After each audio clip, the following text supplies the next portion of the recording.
Dear student, आज का जो हमारा टॉपिक है वो है वेरिएबल कॉस्टिंग के रिलेटेड। इसमें हम क्वेश्चन नंबर 7.14 जो है वो सॉल्व करने की कोशिश करेंगे आज।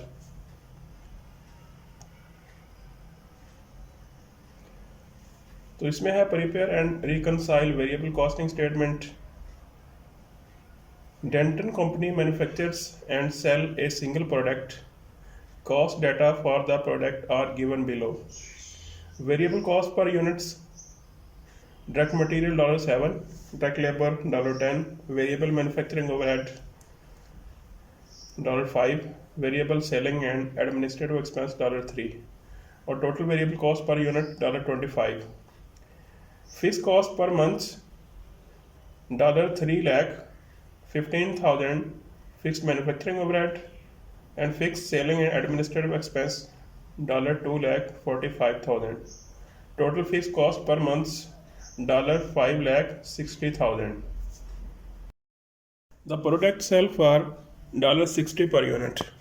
एक यूनिट जो है वो $60 का सेल होगा। Production and sale data for July and August. The first 2 months of operations as follows. July number of unit produced 17,500 and unit sold 15,000. अगस्त में हमारे पास unit produced 17,500 and unit sold 20,000. The company accounting department has prepared absorption costing income statement for July and August as presented below.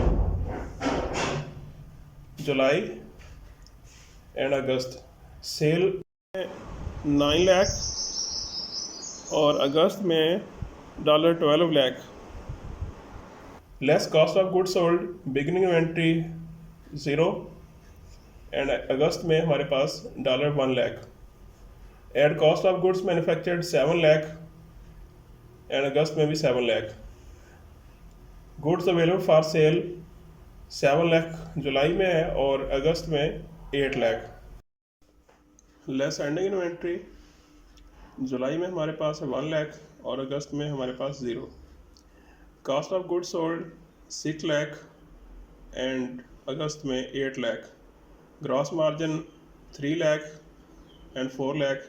Less selling and administrative expense 2,90,000 and 3,05,000।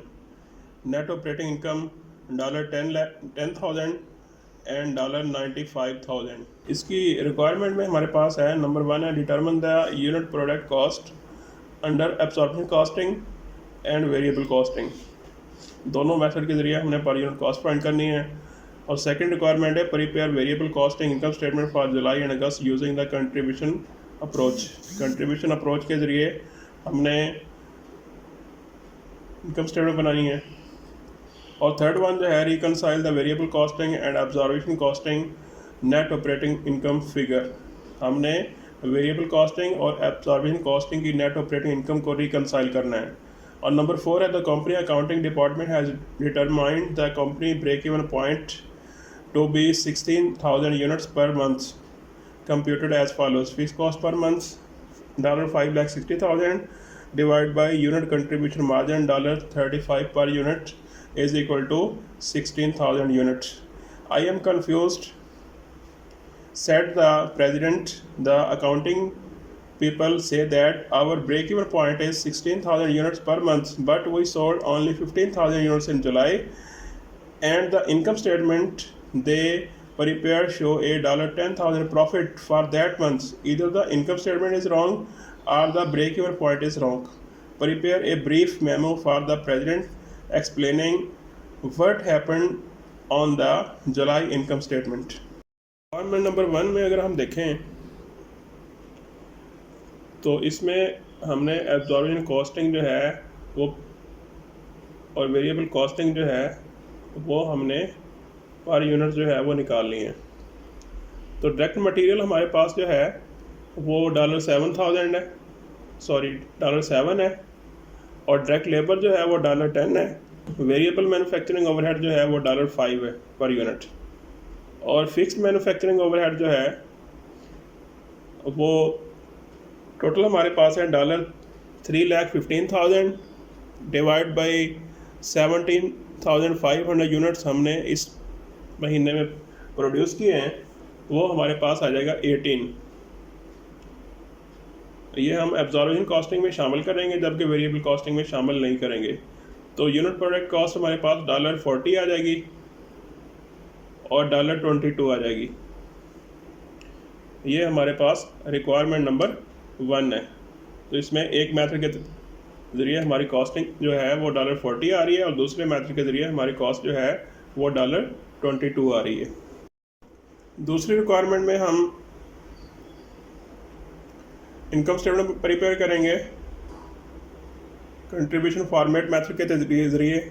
इसमें सबसे पहले हमने unit cell लिख लिए हैं, 15,000 जुलाई में है और 20,000 जो है वो अगस्त में है। सेल $9 लाख और $12 लाख। इसमें से वेरिएबल एक्सपेंस माइनस करेंगे। Variable cost of goods sold $22 per unit है। तो जुलाई के मंथ में हमारे पास आ जाएगी 3,30,000 एंड अगस्त के मंथ में आ जाएगी 4,40,000। Variable selling and admin expense जो हैं वो $3 पर यूनिट है। तो फर्स्ट मंथ में आपके पास 45,000 आ जाएंगे और सेकंड मंथ में आपके पास जो है वो 60,000 यूनिट्स आ जाएंगे। $3 को हमने मल्टीप्लाई कर दिया है, जो कि जुलाई में हमने प्रोड्यूस किए थे 15,000 यूनिट्स और अगस्त में हमने प्रोड्यूस किए हैं 20,000 यूनिट्स। टोटल वेरिएबल एक्सपेंस हमारे पास आ गया जुलाई में 3,75,000 और अगस्त में हमारे पास आ गया 5 लाख। कंट्रीब्यूशन मार्जिन हमारे पास आ गया 5,25,000 और अगस्त में हमारे पास आ गया 7 लाख। इसमें से फिक्स एक्सपेंस हमने माइनस किया। फिक्स मैन्युफैक्चरिंग ओवरहेड $3,15,000 यूनिट, $15,000 और अगस्त में भी $3,15,000। Fix selling and administrative expense आपके पास हैं 2,45,000 और 2,45,000। टोटल फिक्स एक्सपेंस 5,60,000 बनते हैं और नेट ऑपरेटिंग इनकम या लॉस जो है ये जुलाई में हमारे पास लॉस आता है 35,000 और अगस्त में हमारे पास इनकम आती है 1,40,000। ये हमारी थी सेकंड रिक्वायरमेंट। तीसरी रिक्वायरमेंट में हम दोनों मेथड्स में जो हमने नेट इनकम कैलकुलेट किया है उसको रिकनसाइल करेंगे। सबसे पहले हम लिख लेंगे कि variable costing net operating income या लॉस जो है वो हमारे पास कितना है। तो जुलाई के मंथ में हमारे पास जो लॉस है वो है 35,000 और अगस्त के महीने में जो हमारी इनकम है वो है $1,40,000। उसमें ऐड बैक करेंगे fix manufacturing overhead cost deferred in inventory under absorption costing. 25,000 units जो अनसोल्ड रह गए थे जुलाई के मंथ में मल्टीप्लाई करेंगे $18 पर यूनिट, जो कि फिक्स मैन्युफैक्चरिंग ओवरहेड है, वो बनते हैं 45,000। तो हमारे पास जुलाई की जो इनकम आ गई 10,000 और जब अगस्त में आएंगे तो ये ही deduct fixed manufacturing overhead cost release from inventory under absorption costing 25,000 units हैं जो कि जुलाई में बच गए हैं और अगस्त में सेल हो गए हैं। मल्टीप्लाई करेंगे $18 पर यूनिट, वो इसमें से माइनस कर देंगे, वो आपके पास है 45,000।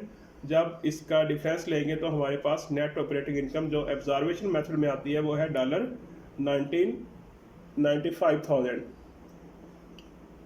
तो इस तरीके से हमारे पास कंपैरिजन हो गया कि हमारे पास जो एब्जॉर्बेशन कॉस्टिंग में नेट ऑपरेटिंग इनकम आ रही है वो 10,000 और 95,000 आ रही है, जबकि हमारे पास वेरिएबल कॉस्टिंग में हमारे पास जो नेट लॉस आ रहा है वो जुलाई के महीने में लॉस है और अगस्त के महीने में हमारे पास इनकम है 35,000 लॉस और 1,40,000 हमारे पास इनकम है। फोर्थ रिक्वायरमेंट में जो हमने रिकनसाइल किया उसको एक्सप्लेन करेंगे। As shown in the reconciliation in part 3 above $45,000 of fixed manufacturing overhead cost was deferred in inventory under absorption costing at the end of the July because $18 of fixed manufacturing overhead cost attached to each of the 25,000 unsold units that went into inventory at the end of that month. This $45,000 was part of the $560,000 total fixed cost that has to be covered each month in order for the company to break even. Because the $45,000 was added to the inventory account, thus did not appear on the income statement for July as an expense. The company was able to report a small profit for the month, even though it sold less than the break-even volume of the sale. In short, only $515,000 of fixed cost, चूँकि हमारे पास $560,000 में से $45,000 minus कर देंगे, was expensed for July rather than the full $560,000. $560,000 नहीं करेंगे, बल्कि उसमें से जो 45,000 कॉस्ट जो है वो हमने फॉरवर्ड की है, वो माइनस करके 5,15,000 जो है करेंगे on contemplated in the break-even analysis. As stated in the text, it is a major problem with the use of absorption costing internally for management purpose. The method does not harmonize well with the principles of cost volume profit analysis and can result in data that are unclear or confusing. ये सिर्फ हमारे पास जो 45,000 की inventory बच गई थी जो कि रिकवर हुई है नेक्स्ट मंथ में, उसकी कास्ट हमने शामिल नहीं किया. अगर हम उसकी कास्ट शामिल कर निकाल देते हैं तो हमारे पास इनकम जो है वही आ जाती है. इसी वजह से हमें ये डाटा जो है कंफ्यूज कर रहा है और ब्रेक इवन पॉइंट जो है हमारा $16,000 जो है वो शो हो रहा है.